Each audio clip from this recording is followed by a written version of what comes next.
சிறகடிக்க ஆசை சீரியலில் இனி என்ன நடக்க போகுது அப்படின்னு தான் பார்க்க போகிறோம். இங்கே ரோகிணி ரொம்பவே கடுப்பாக இருக்காங்க. அந்த தினேஷை உள்ளே அனுப்புனது நான் சிட்டினே நினச்சிட்ருக்கேன். சிட்டி நான் தான் அனுப்புனேன்னு சொல்லிட்டு பல முறை சொன்னானே, அதெல்லாம் நம்பிட்டேன். ஆனால் உண்மையிலே அனுப்புனது இந்த முத்துலாம் அனுப்பியிருக்கான். அந்த சிட்டி நம்மளை தவறாக பயன்படுத்த பார்த்துருக்கானே. முத்துக்கும் அவனுக்கும் ஆகாது. முத்தை ஏதோ ஒரு வகையில் கஷ்டப்படுத்தணும், இல்லைன்னா அசிங்கப்படுத்தணும், இந்த மீனா குடும்பத்தை அசிங்கப்படுத்தணும்னு சொல்லிட்டு இந்த மாதிரி பண்ணுறான் அந்த சிட்டி. ஆனால் கண்டிப்பாக இதுக்கு நம்ம இது பண்ணக்கூடாது, அந்த வீடியோவை நம்ம அனுப்பியிருக்கக்கூடாது. எப்பா நல்ல வேளை அந்த வீடியோவை நம்ம எடுத்து அனுப்பலை அப்படின்னு சொல்லிட்டு யோசிக்கிறாங்க. இன்னொரு புறம் யோசிக்கிறாங்க, நம்மளை பற்றிய விஷயம் முத்து தெரிஞ்சுக்கிட்டு அதிக வாய்ப்புகள் இருக்குது. அந்த தினேஷை எப்படியாவது கண்டுபிடிச்சிருவேன், வச்சுருவேன். எனக்கு டிரைவருக்கு வாட்ஸ்அப் குரூப்லாம் இருக்குது, அதை வச்சு எப்படியாவது அவனை தூக்கிடுவேன், வச்சிருவேன்னு சொல்லிக்கிட்டு இருக்கானே. அப்படி தெரியறதுக்கு முன்னக்கூட்டி இந்த முத்துவுக்கும் மீனாவுக்கும் மைனஸ் ஏற்படுத்தக்கூடிய அந்த பதிவை அவர் செல்லுலேருந்து, முத்து செல்லுலேருந்து எப்படியாவது எடுத்துடணும். அதை எப்படி எடுக்கிறது? அதுபோக இந்த சிட்டியை 4 வார்த்தையாவது நாக்க பிடுங்குற மாதிரி கேட்கணும் அப்படின்னு சொல்லி ரொம்பவே கோவப்படுறாங்க. அப்போ சரிட்டு சிட்டி போய் பார்த்துட வேண்டியதான் அப்படின்னு சொல்லிட்டு கிளம்புறாங்க. அப்போ அவங்களுக்கு இன்னொரு யோசனையும் வருது. கண்டிப்பாக இந்த கொலு ஃபங்க்ஷனோட முத்து மீனா தான் அதிக வேலையை செய்வாங்க. இப்போவுமே அதுக்கு பரபரப்பாக இருக்கிறாங்க. இப்போ வேறு முத்து நான் சாப்பிட்டுட்டு போய் மாவு அடிச்சுட்டு வரேன் அப்படி இப்படின்னு சொல்கிறாரு. அப்போது நிறைய வேலைகளை அவங்க 2 பேரும் தான் கண்டிப்பாக இழுத்து போட்டு செய்வாங்க. அப்படி இருக்க சூழ்நிலையில் அவங்க செல்ஃபோனை எப்படியாவது சார்ஜர் போடையோ வைக்கையோ எதையோ வைக்க தான் செய்வாங்க. இப்போ நம்ம எடுக்கலையோ இதற்கு யாரையாவது ஒரு ஆளை செட் பண்ணி அந்த செல்லை எடுக்க வைக்கணும். அந்த பதிவு நம்மளுக்கு எப்படியாவது வேணும், அது இருந்தால் மட்டும்தான் நான் என்னை காத்துக்க முடியும் அப்படின்னு சொல்லிட்டு ரோஹிணி ரொம்பவே நினைக்கிறாங்க. இந்த சூழ்நிலையில் ரொம்ப கடுப்பாகி சிட்டி ஆஃபீஸுக்கு போகிறாங்க. இவன் தான் பிஏ உள்ளே அனுப்புனா வச்சோம்னு சொல்லி சீன்லாம் போட்டான். 1ஆம் நம்பர் பொறுக்கி போயா, அப்படி போயா, இப்படி போயான்னு சொல்லிட்டு ரொம்ப கடுப்பில் ஆஃபீஸுக்கு போகிறாங்க. சிட்டி இருக்கானா அப்படிங்கிறாங்க. மேடம் அண்ணன் வெளில போயிருக்காங்க அப்படின்னா வந்தோடனே ரோஹிணி தேடி வந்தான்னு சொல்லுங்கள் அப்படிங்கிறாங்க. ஏன் மேடம் இவ்வளோ கோபமாக இருக்கீங்க அப்படிங்கிறாங்க. நான் கடுமையான கடுப்பில் இருக்கேன். சிட்டி வந்தோடனே என் நம்பருக்கு கால் பண்ணுவீங்களா அப்படின்னு சொல்லிட்டு ஃபோன் நம்பரை கொடுக்குறாங்க. சரி மேடம் அப்படின்னு சொல்லிட்டு ஃபோன் நம்பர் வாங்கிக்கிறாங்க. நேராக வித்யா வீட்டுக்கு போகிறாங்க. ஏய் வித்யா வெளியே வாடி அப்படிங்கிறாங்க. என்னடி எல்லாம் முடிஞ்சு போச்சா அப்படிங்கிறாங்க. ஒன்றும் முடியலடி, இனிமேல் தான் பெருசாக முடிய போகுது அப்படிங்கிறாங்க. என்னாச்சு அப்படிங்கிறாங்க. அந்த பிஏவை ஜெயிலுக்கு அனுப்புறது யாருன்னு தெரியுமா அப்படிங்கிறாங்க. யாரும் நம்ம சிட்டி தானே. ஆமாம் நம்ம சிட்டி, அவங்களாம் அனுப்பலடி அப்படிங்கிறாங்க. அப்போ யார் தான் அனுப்புனா அப்படிங்கிறாங்க. அனுப்புனது முத்து தாண்டி அனுப்பியிருக்காங்க அப்படிங்கிறாங்க. என்னடி சொல்கிற, முத்து தான் உள்ளே அனுப்புனானா அப்படிங்கிறாங்க. ஆமாடி முத்து தான் உள்ளே அனுப்பியிருக்கான் அப்படிங்கிறாங்க. இது உனக்கு எப்படி தெரியும் அப்படிங்கிறாங்க. அவனை தாண்டி அவன் வாயில் சொன்னான். மனோஜ் அந்த கோயிலில் அந்த சாமியாரை பார்த்தேன்னு சொன்னோன்னே அதே கோயிலுக்கு போய் அங்கே தெரிஞ்சவங்கள்ட்ட கேட்டிருப்பாங்க போல். கேட்கும்போது அவன் ஃபோட்டோவோட காமிச்சிருக்காங்க. ஏற்கனவே என்கிட்ட பூசை வாங்கியிருக்கான்.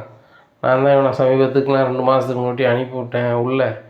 இப்போ அப்படி ஏதாவது ஒன்று பண்ணணுன்னா இனி தானே பண்ணணும். மனோஜ் எதுக்கு பண்ணுறான்? அப்போ ஒன்று மனோஜாலேயோ மனோஜ் கூட இருக்கவங்களாலேயோ அவனுக்கு ஏதோ ஒரு வகையில் வருத்தம் இருக்குது, அதை தான் செய்கிறான். கண்டிப்பாக அவன் இந்த சிட்டிக்குள்ளே தான் landுவான். அவனை நான் கண்டிப்பாக பிடிச்சிருவேன். அப்படி அவனை பிடிச்சிட்டான் அப்படின்னு சொன்னால் ஏன் இப்படி பண்ணுறான், எதுக்கு பண்ணுறான், எல்லா உண்மைகளையும் நான் கக்க வச்சுருவேன் அப்படின்னு சொல்கிறான். அப்போ இதை பார்க்கும்போது இது கேட்கும்போது என்ன தெரியுது, இந்த சிட்டியை அவனை உள்ளே அனுப்பலை. அந்த சிட்டிக்கு எவ்வளோ திமிரு. அதனால தான் சிட்டிட்டு நாக்கப்படுங்கிற மாதிரி 4 கேட்கணும்னு சொல்லிட்டு தான் அவன் ஆஃபீஸ் போனான். ஆஃபீஸில் இல்லை. இன்னொன்னே எங்கேயோ போயிட்டான்னு சொல்லி அவன் அல்ல கை சொல்லுது. வந்துட்டேன், இன்னைக்கு ஈவினிங் போய் அவனுக்கு இருக்கட்டும் அப்படிங்கிறாங்க. ஈவினிங் போகிறியா? அப்போ வேலைக்கெலாம் போக மாட்டேன். இந்த சிட்டியை பார்க்குறதும் இந்த முத்துவோடைய வீடியோ பதிவா அதை பார்க்குறதும் வைக்கிறது, இதுதான் உனக்கு வேலை, வேறு வேலை கிடையாது அப்படிங்கிறாங்க. எனக்கு என்ன செய்யனே தெரிலடி. எனக்கு சொந்த பார்லரும் இல்லை. இன்னொரு ஆள்கிட்ட வேலை பார்த்து சம்பளத்தை ஓட்டிக்கிட்டு இருக்கேன். நல்ல வேலை எங்கள் ஓனர் அடிக்கடி பார்லர் வர்றதில்லை. அவங்களுக்கு ஏகப்பட்ட பார்லர் இருக்குது. நான் நிர்வாகம் பண்ணதுனால லீவு போட்டாலும் கூட கல்லால் போய் கை வச்சுக்கிறேன், போகிறேன் வாரேன், செலவு பண்ணிக்கிறேன். அது போக மாதம் சம்பளம் தராங்க. இதை வச்சு ரொட்டேஷன் பண்ண முடியுது என்ன. ஆனால் இந்த சிட்டி இப்படி பண்ணோன்னு நினச்சி கூட பார்க்கலடி அப்படிங்கிறாங்க. அவனை வித்தியாசம் சிரிக்கிறாங்க. அவனே ஒரு முல்லை மாதிரி போய முடிச்சுருக்கி அவன் என்ன செய்வான், இந்த மாதிரி வேலை தானே பார்ப்பான். அவனை யோக்கியனா நியாயமான வேலையை பார்க்கறதுக்கு இல்லைல்ல.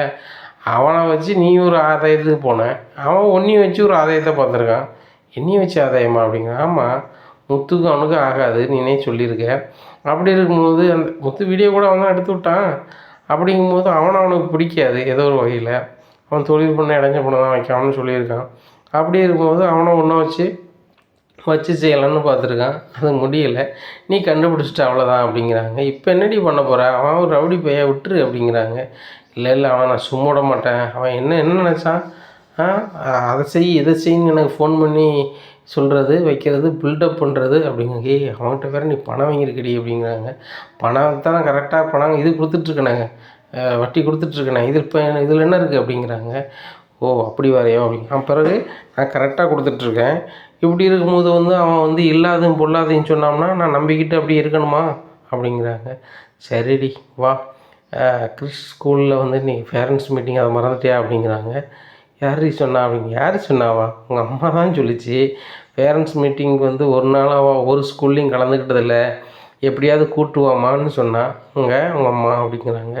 அப்படியா, சரிப்பா போவோம் அப்படின்னு சொல்லிட்டு பைக் எடுத்து நேராக போகிறாங்க. போனோன்னா ரொம்பவே சோகமாக இருக்கிறாங்க கிறிஸோட பாட்டி. இன்றைக்கும் வரமாட்டா போலையே, நம்மளுக்கு உடம்பு சரியில்லை, நம்ம தான் போகணுமா அப்படின்னு சொல்லிட்டு நினச்சிட்ருக்காங்க.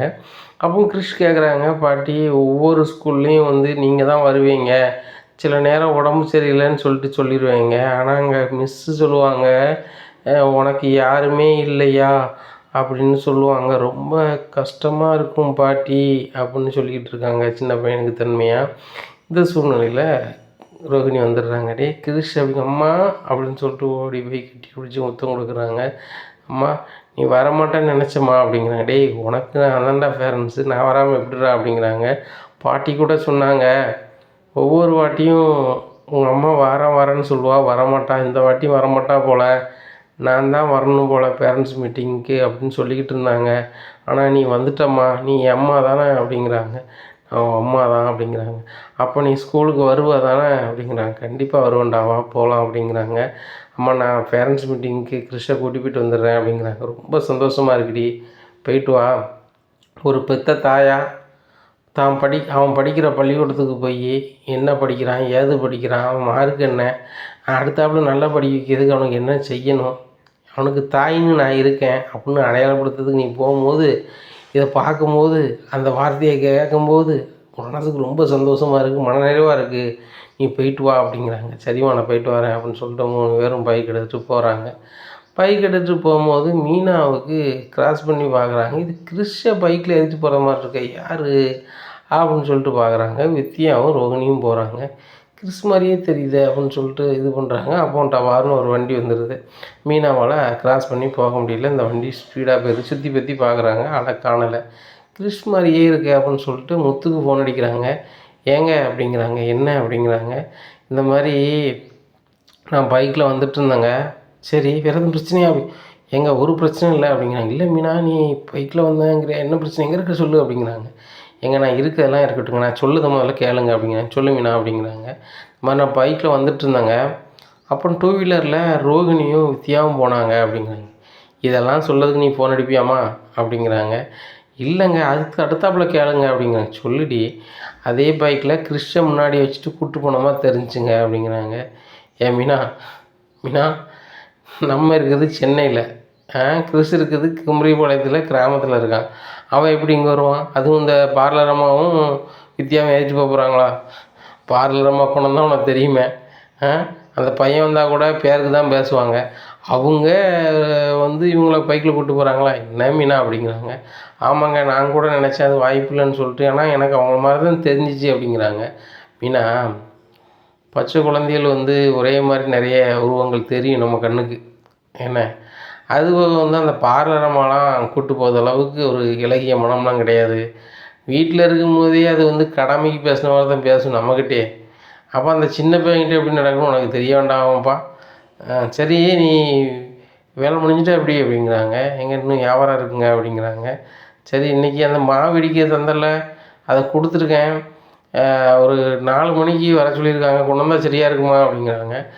சரியாக இருக்குங்க, அது 7 மணிக்கு தான் தேவைப்படும், பூஜை 4 மணிக்கு ஆரம்பிப்போம், ஒரு 7 மணிக்கு அது தேவைப்படுங்க அப்படிங்கிறாங்க. சரி மீனா நான் ஈவினிங் வாங்கிட்டு வந்துடுறேன், ஒரு ஆஃபர் ஒன்று இருக்குது, நான் வந்துட்டு கிண்டி வரைக்கும் போயிட்டு வந்துடுறேன் அப்படிங்கிறாங்க. சரிங்க போயிட்டு வாங்க அப்படிங்கிறாங்க. சரி சரி மீனா போயிட்டு வரேன் அப்படின்னு சொல்லிட்டு காரில் பயங்கரமாக கிளம்பி போகிறாரு. இங்கே மீனாவும் எல்லா வியாபாரத்தையும் பார்க்காங்க. அப்போ 2, 3 பேர் சொல்லுதாங்க, கொலு வச்சு கும்பிடுறது வந்து ரொம்பவே நன்மை பயக்கும் மீனா. இந்த ஐடியா உனக்கு யார் கொடுத்தது அப்படிங்கிறாங்க. ஐடியா யாரும் கொடுக்கல, எனக்கு தான் தோணுச்சு. ஒரு அம்மா வந்து வருஷம் வருஷம் கோயிலில் கொலு வைப்பாங்க போல், அவங்களால வைக்க முடியலை. இந்த வருஷம் எங்கள் குடும்ப சூழ்நிலை வைக்க முடியலன்னு சொன்னோன்னே எங்கள் அம்மாவும் சீத்தாவும் அதை பார்த்துக்குறாங்க. அப்போ எனக்கும் வீட்டில் கொலு வைக்கணும் அப்படின்னு சொல்லி ஆசை. எங்கள் வீடு தெரியும் உங்களுக்கு, ரொம்ப சின்ன வீடு, நாங்கள் வாடகைக்கு தான் இருக்கோம். அங்கே வச்சா ஓனரோ எங்களுக்கு புழங்கவோ முடியாது அப்படிங்கிறதுனால வைக்கவே இல்லை. இப்போ நான் கல்யாணம் முடிச்சிருக்க வீடு பெரிய வீடு தான். அதில் வந்து ஹால் கொஞ்சம் பெருசாக தான் இருக்கும். அதில் வைக்கிறதோ ஏதாவது பெரிய விஷயம் இல்லை அப்படின்னு சொல்லிவிட்டு எங்கள் வீட்டில் சொன்னேன். எங்கள் மாமாட்ட சொன்னபோது எங்கள் மாமா ஏற்றுக்கிட்டாங்க. ஆனால் வந்து எங்கள் அத்தை பெர்மிஷன் தருவாங்களோ தரமாட்டாங்களோ அப்படின்னு சொல்லிட்டு பல மாதிரி நினச்சேன். நான் என் வீட்டுக்கார்ட்டையும் சொல்லையில், எங்கள் வீட்டுக்காரி எங்கள் மாமாட்டையும் நல்லா பக்குவமாக பேசையில், எங்கள் மாமா வந்து எப்படியோ எங்கள் அத்தையை ஐஸ் வச்சு ரெடி பண்ணிட்டாங்க. அதனால் இப்போ கொலு ஃபங்க்ஷன் வைக்க போகிறோம் அப்படிங்கிறாங்க. இன்னும் நான் வரலாமா அப்படிங்கிறாங்க. அக்கா கண்டிப்பாக வாங்கக்கா அப்படிங்கிறாங்க. இல்லை உங்கள் மாமியார் போனால் வந்து வேறு மாதிரிலாம் தான் யோசிக்கிறேன் அப்படிங்கிறாங்க. எனக்கும் தெரியுதுக்கா, வழிபடுற விஷயத்தில் வந்து அத்தை அப்படி நடந்துக்க மாட்டாங்கன்னு நினைக்கிறேன். நீங்கள் வாங்கக்கா அப்படிங்கிறாங்க. மீனா எனக்கு வரணும்னு ஆசை தான், வாய்ப்பு இருந்தால் கண்டிப்பாக வந்துடுவேன். உங்கள் அத்தை வழக்கம் போல் ஏதாவது சொல்லிக்கிட்டு தான் இருக்கும். என்ன நம்மளை மாதிரி கஷ்டப்பட்டவங்கள தானே உள் உணவுன்னு என்னன்னு தெரியும். அவங்களுக்கு பணம் இருக்குது, பணம் இருக்கிறவங்க பெரிய ஆளாக பேசுவாங்க. உன் வீட்டில் வந்து பணக்கார சம்மந்தம் 2 இருக்குது, அதை தான் பெருசாக பேசுவாங்க உங்கள் அத்தை. உன் சார்பில் நான் வரதானே செய்யணும், கண்டிப்பாக வருவோம் மீனா அப்படிங்கிறாங்க. சரிக்கா நான் போயிட்டு வரேன் அப்படிங்கிறாங்க. அதனால் மீனாவை 2 பேர் கூப்பிட்றாங்க. மீனா மீனா அப்படிங்கிறாங்க. பைக்கில் போயிட்டு இருக்கும்போது கேட்கல. அடுத்தாப்புல ஒரு பைக்கில் ஓவர்டேக் பண்ணி மீனா நில்லுங்க அப்படிங்கிறாங்க. என்ன சொல்லுங்கள் அப்படிங்கிறாங்க. எங்கள் அம்மா அங்கேருந்து கூப்பிட்டுட்டே இருக்காங்க, நீங்கள் வந்துகிட்டே இருக்கீங்களே அப்படிங்கிறாங்க. ஐயோ நான் ரோட்டை பார்த்துட்டு சிந்தனையில் போனால் கேட்கல அப்படிங்கிறாங்க. சரி வாங்க அப்படிங்கிறாங்க. என்ன அப்படிங்கிறாங்க. இல்லை ஒரு பூ ஆர்டர், பெரிய ஆர்டர் இருக்குது, செஞ்சு கொடுக்கலாமா அப்படிங்கிறாங்க. என்னைக்கு அப்படிங்கிறாங்க. அப்போ கொலு ஃபங்க்ஷன் நடக்கிற அந்த காலகட்டத்தில் சொல்கிறாங்க. உடனே வாய்ப்பு இல்லைங்க, வீட்டில் வந்து கொலு ஃபங்க்ஷன் வச்சுருக்கோம், அது பண்ண முடியுமான்னு தெரில அப்படிங்கிறாங்க. உடனே அதில் விஷேஷ வீட்டில் உள்ளவங்க சொல்கிறாங்க, இங்கே பாருங்கள் மீனா, நீங்கள் தான் பண்ணுவீங்கன்னு ரொம்ப நம்பிக்கையாக நான் வந்து இவங்கள்ட்ட சொல்லியிருக்கேன், வேறு யார்ட்டையுமே கொடுக்கல. நீ சூப்பராக பூ கட்டுவ, அது போக வந்து சீப் அண்ட் பெஸ்ட்டாகவும் பண்ணி கொடுப்ப அப்படின்னு சொல்லி நீ சொல்லியிருக்கேன். நீ அதை பண்ணி கொடுத்தனா உனக்கும் காசு கிடைக்கும், எங்களுக்கும் கொஞ்சம் மனநிறைவாக இருக்கும் அப்படிங்கிறாங்க. அக்கா எனக்கு பண்ணித்தர ஆசை தான்க்கா, ஆனால் அப்போ கொலு ஃபங்க்ஷன் இருக்காக்கா அப்படிங்கிறாங்க. அப்போ ஒன்று செய்வோமா, கொலு ஃபங்க்ஷன் உங்களுக்கு ஈவினிங் தானே வரும், காலையில் ஒரு ஆளை வச்சு எங்கள் வீட்டில் வச்சு கட்டி தர முடியாதா அப்படிங்கிறாங்க. அக்கா அதெல்லாம் கட்டி தந்துடலாங்க்கா, இடம் தான் பிரச்சனையாக இருந்துச்சு. இப்போ நீங்கள் இவ்வளோ கேட்குறீங்க, ஒரு விசேஷ வீட்டுக்குங்கும்போது எங்கள் வீட்டில் அவ்வளோ இடத்த வச்சு பண்ண முடியாதுங்கிறது தான் சொன்னேன், அழகாக பண்ணிடலாங்க்கா அப்படிங்கிறாங்க. பின்னாடி பண்ணி தந்துடுவல அப்படிங்க. அக்கா 100% பண்ணி தந்துடுவேன், இது ஃபங்க்ஷன் வீட்டுக்கு நான் ஏன்க்கா இது பண்ண போகிறேன், அங்கே வந்து 4:30க்கு மேலே தான் வந்து அங்கே ஃபங்க்ஷனு. அதனால் வந்து அதுக்கு முன்னாடி நான் காலையில் ஒரு 8 மணிக்கு ஆட்களை கூப்பிட்டு வந்து கட்ட ஆரம்பித்தோம்னா 2 மணிக்கெலாம் கட்டி முடிச்சுருவோம், ஒன்றும் பிரச்சனை இல்லை. மறுநாள் டெலிவரி கொடுத்துடலாம். காலையில் என் வீட்டுக்கார் வந்து எங்கே அந்த பொருட்கள் இறக்கணுமோ அங்கே இறக்கிடுவாங்க அந்த மாலைகளை அப்படிங்கிறாங்க. பூ மாலைகள்லாம் வந்துடும் அப்படிங்கிறாங்க. சரி மீனா, சரி இதுக்கு எவ்வளோ வேணும் அப்படிங்கிறாங்க. அப்போ என்னென்ன வேணும்னு சொல்லுங்கள் அப்படிங்கிறாங்க. என்ன வேணும் அப்படிங்கிறாங்க. அக்கா இதுக்கு வந்து ஒரு 1,00,000 ரூபா வரும்க்கா அப்படிங்க. 1,00,000 வருமா மீனா அப்படிங்கிறாங்க. அக்கா உங்களுக்கு தெரியாத ஒன்றும் கிடையாது, இதெல்லாம் செஞ்சு முடித்தா எனக்கு ஒரு 20,000 ரூபா கிடைக்குங்க, அதிகமாக சொல்லலை அப்படிங்க. மீனா நீ அதிகமாக சொல்ல மாட்டேன்னு எனக்கு தெரியும் அப்படின்னு சொல்லிட்டு இதில் ஒரு 50,000 ரூபா இருக்குது வச்சுக்கோ அப்படிங்கிறாங்க. அக்கா இப்போவுமே கொடுக்குறீங்க அப்படிங்கிறாங்க. இல்லை நீனும் எங்களை மாதிரி கஷ்டப்பட்டவா, என்ன நம்மளாம் வந்து நடுத்தர மக்கள், அன்னாடு உழைச்சா மட்டும்தான் நம்மளுக்கு சாப்பாடு. என்ன நீ பூ வாங்கணும் அப்படின்னு சொன்னால் அட்வான்ஸ் கொடுக்கணும், வேலைக்கு ஆட்களை கூப்பிடணும், இவ்வளோ வேலைகள் இருக்குது, நான் பொடி அப்படிங்கிறாங்க. தேங்க்ஸுக்கா அப்படிங்கிறாங்க. எதுக்கு தேங்க்ஸ் சொல்கிற அப்படிங்கிறாங்க. இல்லைக்கா நிறைய பேர் வந்து ஆர்டர் கொடுப்பாங்க, கொண்டு வந்துடுங்க, நீங்கள் முடிஞ்சோடனே காசு தந்துடுறேன்னு சொல்லுவாங்க. அதுக்கு இடையில் இந்த பூ வியாபாரம் பண்ணுற நம்ம, இல்லை தொழில் பண்ணுறவங்க நம்ம எவ்வளோ இடர்பாடுகளை சந்திப்போம், எவ்வளோ பேர்கிட்ட கடனை சொல்ல வேண்டியிருக்கும், அவங்ககிட்ட வந்து நயந்து பேச வேண்டியிருக்கும், செலவுக்கு சங்கடப்பட வேண்டியிருக்கும். ஒரு ஆளை கூப்பிட்டு வரோம், அவங்களுக்கு சாப்பாட்டு சோரியமோ டீ காஃபி வாங்கி கொடுக்க கையில் காசு இருக்காது. அப்போ அவங்களுக்கும் இவங்க இப்படிப்பட்டவங்களுக்கு நம்ம வேலைக்கு வந்துட்டோம்னு நினைப்பாங்க, நம்மளுக்கும் ரொம்ப கஷ்டமாக இருக்கும். ஆனால் அந்த பிரச்சனைலாம் இல்லாமல் நீங்கள் வந்து என்ன காத்து விட்டீங்கக்கா அப்படிங்கிறாங்க. இல்லை மீனா, எல்லாத்தையும் தானே நினைக்கணும், என்ன இப்போ நீ வந்து ஒரு வேலை செஞ்சு தர அப்படின்னு சொன்னால் நான் வந்து அதுக்கு ஏற்றாப்புல நான் பண்ணித்தானே தரணும். சரி பார்த்து போய்ட்டு வாம்மா, வண்டியில் பைய போ அப்படிங்கிறாங்க. நான் பைய தான் போவேன், ரோட்டில் யாராவது கூப்பிட்டா யாரையாவது கூப்பிட்டுதாங்க போகலன்னு சொல்லிட்டு நான் போயிட்டேன், வேறு எதுவும் நினச்சிக்காதீங்க அப்படிங்கிறாங்க. ஒன்றும் நினைக்கல அப்படின்னு சொல்கிறாங்க. சரிம்மா பார்த்துக்கோ அப்படிங்கிறாங்க. கொஞ்சம் தூரம் போயிட்டு முத்துக்கு கால் பண்ணுறாங்க. ஏங்க ஒரு பூ ஆர்டர் வந்திருக்குங்க, ஒன்று செஞ்சு கொடுக்கணுங்க அப்படிங்கிறாங்க. மீனா நீ அது பண்ணிடுவியா? வீட்டில் வேலை கொழு ஃபங்க்ஷன் வச்சுருக்கிய, சாயந்தரம் 4:30 மணி ஆனால் அங்கே இருப்பியா அப்படிங்கிறாங்க. அதெல்லாம் சரிதாங்க அப்படிங்கிறாங்க. சரி நம்ம வீட்டில் தான் சுத்தமாக இடம் இருக்காதா, அந்த கொழு ஃபங்க்ஷன் வைப்ப, எதில் வச்சு பூ கட்டுவேன், நம்மளுக்குன்னு தனியாக ரூம் கூட இல்லையே அப்படிங்கிறாங்க. ஏங்க அதனால் பார்ட்டிக்காரங்களே அதை புரிஞ்சுக்கிட்டு சொல்லிட்டாங்க, அவங்களே ஒரு ரூம் தராங்களா, அதிலே கட்டி கொடுத்தா போதும் அப்படிங்கிறாங்க. சூப்பர் மீனா அப்படிங்கிறாங்க. சரி அது எப்படி பண்ணுறது அப்படிங்கிறாங்க. ஏங்க நீங்கள் கொஞ்சம் வாங்களேன், நீங்கள் வந்துட்டேன்னு வச்சுக்கோங்களேன், வேலைக்கு வர்றவங்களையும் பார்த்துட்டு பூவுக்கும் அட்வான்ஸ் கொடுத்து வந்துடுவோம் அப்படிங்கிறாங்க. அப்படியா சொல்கிறேன், சரி நான் வரேன் அப்படின்னு சொல்லிட்டு கார் எடுத்து வராங்க. மீனா எங்கனுக்க அப்படின்ட்டு ஃபோன் அடிக்கிறேன், இந்த தெருவில் இருக்கங்க அப்படிங்கிறாங்க. சரி பைக் ஓரமாக விடு அப்படின்னு சொல்லிட்டு லாக் பண்ணிட்டு நேராக பூ கட்டுறவங்க எல்லா அக்காவையும் பார்க்குறாங்க. பார்த்துட்டாக்கா கண்டிப்பாக வந்துடணுங்க, எங்கள் வீட்டில் கொழு ஃபங்க்ஷன் வச்சுருக்கோம், அதுக்கும் வந்துடணும், ஆனால் காலையில் பூவும் கட்டிடணுங்க அப்படிங்கிறாங்க. முத்து எல்லா ஃபங்க்ஷன்லையும் கலந்துக்கலாம், மீனாவும் முத்தும் கூப்பிட்ட பிறகு வராமல் இருந்தால் அது எப்படி இருக்கும், நல்லா இருக்காதுல்ல, நாங்கள் கண்டிப்பாக வந்துடுவோம் அப்படிங்கிறாக்கா. இது அட்வான்ஸாக வச்சுக்கோங்கக்கா அப்படிங்கிறாங்க. இல்லை வேண்டாம் முத்து, மீனா வேண்டாம் அப்படிங்கிறாங்க. பாருங்கக்கா எல்லாருக்கும் செலவு இருக்கும் சரிங்களா, நம்ம எல்லாருமே கஷ்டப்பட்டவங்க தான், அதனால் வந்து பயன்படுத்த தாங்க செய்யணும், வாங்கிக்கோங்கக்கா அப்படின்னு சொல்லிட்டு மீனா கொடுக்குறாங்க. நீனும் கேட்க மாட்டேன், முத்து தம்பியும் கேட்க மாட்டாங்க. சரி ரைட்டு வாங்கிக்கிறேன் அப்படின்னு சொல்லிட்டு வாங்கிக்கிறாங்க. அப்போ நேராக பூ மார்க்கெட் போகிறாங்க. பூ மார்க்கெட்டில் போய் பூ இவ்வளோ பூ வேணும்னு சொல்லிட்டு அட்வான்ஸ் கொடுக்குறாங்க. அங்கே பூ விலை ரொம்பவே குறைஞ்சிருக்கு. உடனே மீனா சொல்கிறாங்க, ஏங்க பூ விலை ரொம்ப குறைஞ்சிருக்குங்க அப்படிங்கிறாங்க. என்ன மீனா அப்போ நீ வாங்கின பணம் காணாதா அப்படிங்கிறாங்க. ஏங்க நான் ஒரு லாபம் ஒரு 20,000 கிடைக்குன்னு பார்த்தேன், இப்போ வந்து இவங்க சொல்லுறதெல்லாம் வச்சு பார்க்கும்போது இன்னும் ஒரு லாபம் இன்னும் ஒரு 30,000 50,000 பாதிக்கு பாதி கிடைக்குன்னு நினைக்கிங்க அப்படிங்கிறாங்க. மீனா அப்போ சமாதானம் அப்படிங்கிறாங்க.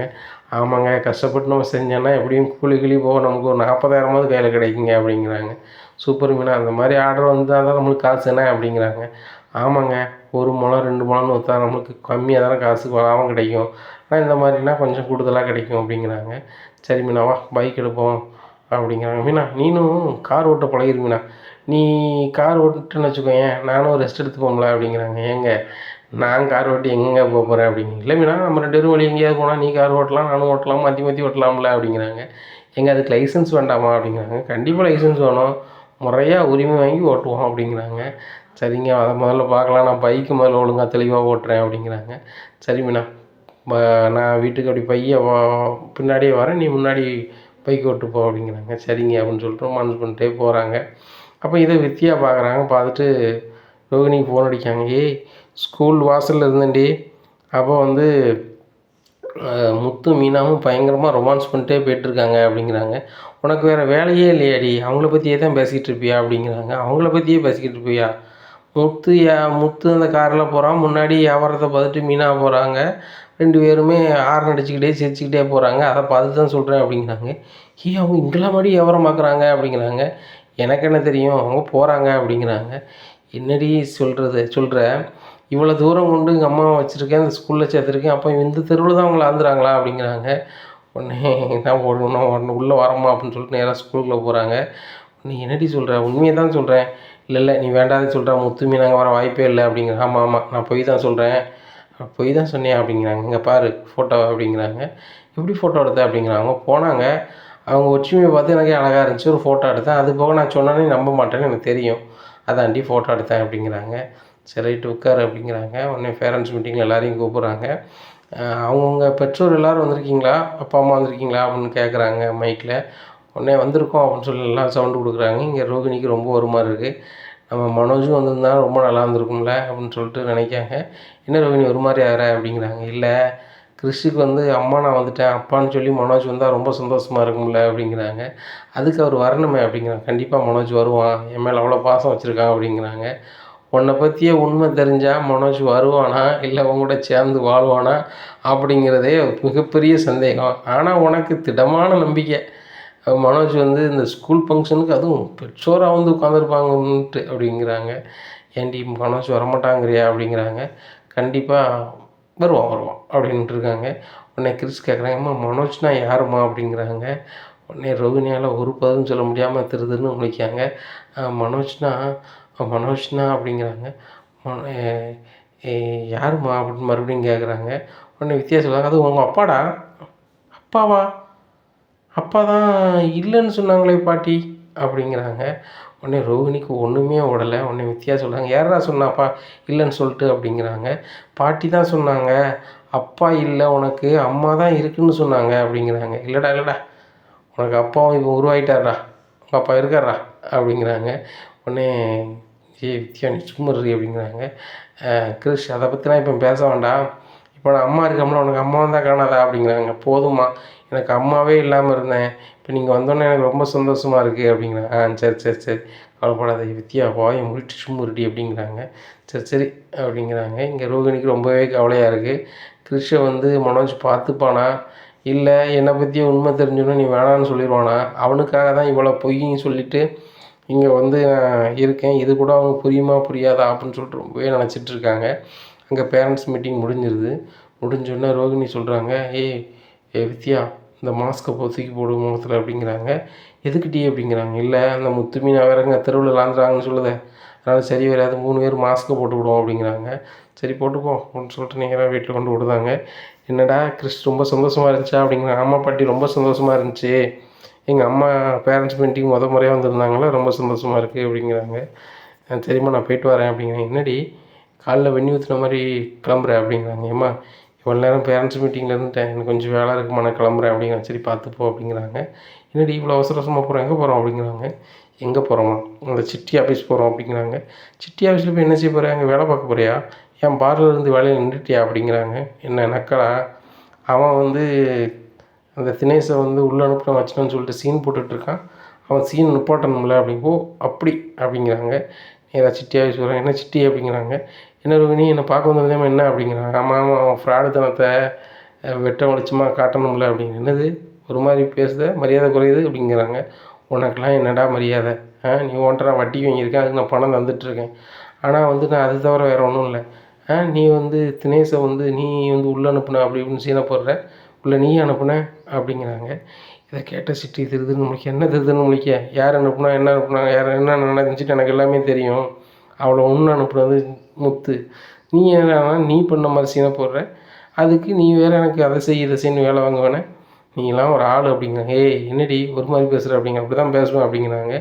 நீனே பக்கா ஃப்ராடு, உன்னை ஒருத்தர் நெருக்கடி பண்ணி பணம் வாங்கிட்டு இருக்கான், அவனை நீ பார்த்துக்கோ வச்சுக்கோன்னு என்கிட்ட சொன்னேன், இப்போ நீ ஏன்டத்துக்கு ஒரு பேச்சு பேசுகிற அப்படின்னு. உனக்கெல்லாம் மரியாதை அவ்வளோதான் அப்படின்ட்டு இருக்காங்க. ரோகிணி சிட்டியை பார்த்து, சிட்டிக்கு சரியான கோவம் வந்துடுது. டப்புன்னு பலாருன்னு விட்டுருதாரு சிட்டி ரோகிணியை பார்த்து. உடனே ரோகிணி இது பண்ணோடனே வித்யா தெரிச்சு ஓடி அந்த ஆஃபீஸுக்கு வெளியே போய் நிற்காங்க. அப்போ முத்து அந்த வழியாக காரில் போகிறாங்க. முத்து நிப்பாட்டுங்க அப்படிங்கிறாங்க. என்ன அப்படிங்கிறதெல்லாம் முத்துக்கிட்ட சொல்கிறாங்க வித்யா. இதை கேட்டால் முத்து ரொம்பவே ஷாக்காகிறாங்க. என்னம்மா சொல்கிற அப்படிங்கிறாங்க. ஆமாம் அப்படிங்கிறாங்க. சரி வரேன் அப்படின்னு சொல்லிட்டு சிட்டி ஆஃபீஸ்க்குள்ளே போகிறாரு முத்தை பார்த்தோன்னே சிட்டி ரொம்பவே ஷாக்காகிடுறாரு. இனி என்ன நடக்கும் அப்படிங்கிறத பொறுத்திருந்து பார்க்கலாம். நம்மளுடைய சேனலை நீங்கள் மறக்காமல் லைக் அண்ட் சப்ஸ்கிரைப் பண்ணுங்கள். நன்றி, வணக்கம்.